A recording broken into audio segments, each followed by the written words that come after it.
This is The Process Shot.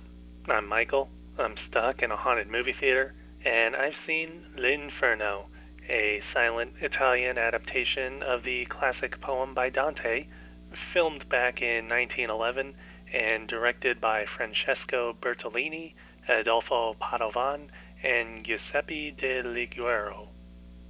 If you've ever read the poem before, or have seen some other adaptation, you know how this goes.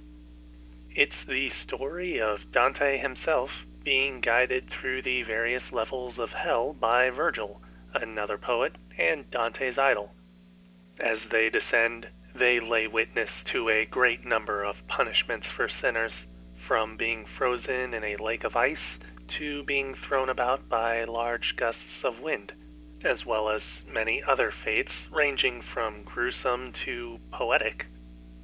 Along the way, they also meet a number of familiar faces, though they're not exactly anybody we would know these days. Except for Satan, I guess. Is that a spoiler? I'll pretend it's not. Anyways, there really isn't too much to say about this movie, especially given how light on substance it is overall. The film sticks pretty closely to the original poem, never straying at all from anything that wasn't already written, and not trying anything new in all of this. Visually, the film goes as far as to mimic the classic Gustave Doré illustrations that are almost synonymous with the poem, taking advantage of the limitations of the silent era by making each shot effectively an animated version of each drawing. As such, the visual design of each scene is treated rather effectively, not only bringing full life to the drawings, but emulating and imitating them very well, in many cases making for great examples of silent-era special effects.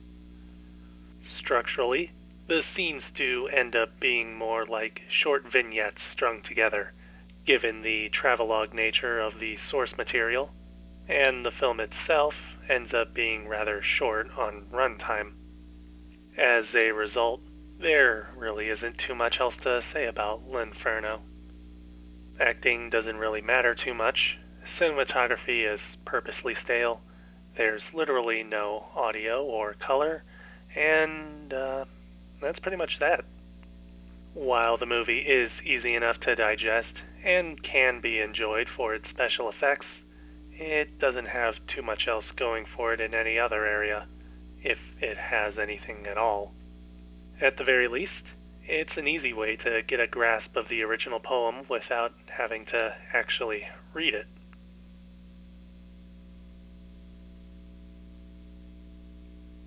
L'Inferno, Francesco Bertolini, Adolfo Padovan, Giuseppe de Liguoro, 1911. 2 stars. I'd say it's still worth watching, but again, you'd do best to look at it more for its effects than anything stronger.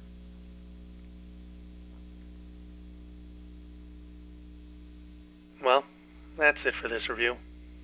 Pretty short for a feature review, I guess, but what can you do? Actually, you can leave a like or a comment, or you can subscribe for more reviews in the future. Longer ones, I hope.